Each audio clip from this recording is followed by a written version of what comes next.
ഒരു നിമിഷം 2026 ലോകകപ്പിൻ്റെ final. 90-ാമത്തെ minute. Score 1-1. ലോകം മുഴുവൻ ശ്വാസം പിടിച്ചു നോക്കുന്നു. അപ്പോൾ പന്തെത്തുന്നത് ഒരാളുടെ കാലിലേക്ക്. അയാൾ ഷൂട്ട് ചെയ്യുന്നു. ഗോൾ! സ്റ്റേഡിയം പൊട്ടിത്തെറിക്കുന്നു. ബ്രസീൽ 6-ാമത്തെ ലോകകപ്പ് നേടുന്നു. ആ കളിക്കാരൻ്റെ പേര് Neymar da Silva Santos junior. പക്ഷേ ഇത് വെറും സങ്കല്പമാണോ? അതോ 2026 സംഭവിക്കാൻ പോകുന്ന യാഥാർത്ഥ്യമോ? കാരണം കഴിഞ്ഞ കുറച്ച് വർഷങ്ങളായി ലോകം നെയ്മറെക്കുറിച്ച് ഒരേ കാര്യം പറഞ്ഞു. അവൻ കഴിഞ്ഞു. He is finished. അവൻ്റെ സമയം തീർന്നു. ഇനി ലോകകപ്പ് സ്വപ്നം മറക്കാം.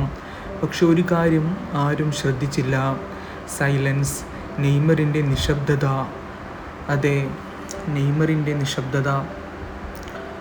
ട്രോളുകൾ വന്നു, വിമർശനങ്ങൾ ഏറ്റുവാങ്ങി, പരിക്കുകൾ കൊണ്ട് വലഞ്ഞു. എന്നാൽ നെയ്മറൊന്നും പറഞ്ഞില്ല. കാരണം ചിലപ്പോൾ ഏറ്റവും അപകടകാരിയായ തിരിച്ചുവരവുകൾ നിശബ്ദതയിൽ നിന്നാണ് ആരംഭിക്കുന്നത്. ഒരു ചോദ്യം: എന്തുകൊണ്ടാണ് ഇപ്പോഴും ലോകമെമ്പാടുമുള്ള ആരാധകർ നെയ്മറെ മറക്കാത്തത്?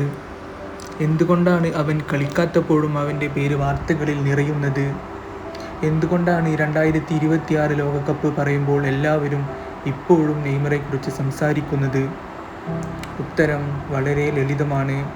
കാരണം നെയ്മറിൻ്റെ കഥ ഇനിയും അവസാനിച്ചിട്ടില്ല. ചിന്തിച്ചു നോക്കൂ.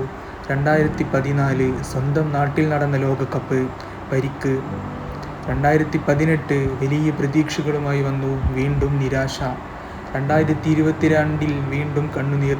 ഇനിയും ഇത്രയും വേദനകൾക്കു ശേഷം സാധാരണ കളിക്കാരൻ പിന്മാറും. പക്ഷേ ഒരു യോദ്ധാവ് അങ്ങനെ ചെയ്യില്ല. അത് വെറും 2026 ലോകകപ്പ് മറ്റൊരു ലോകകപ്പല്ല. അത് നെയ്മറിൻ്റെ വിധിയാണ്.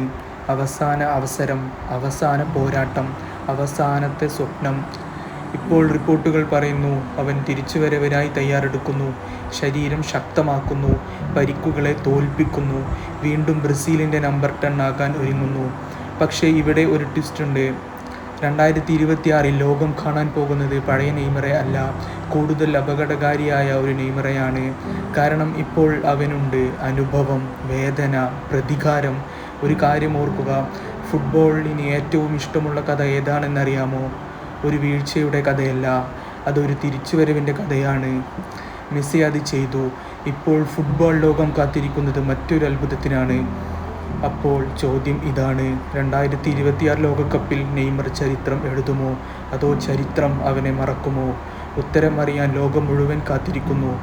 കാരണം രാജാവ് ഇനിയും വന്നിട്ടില്ല, രാജകുമാരൻ തിരിച്ചെത്തിയിരിക്കുന്നു.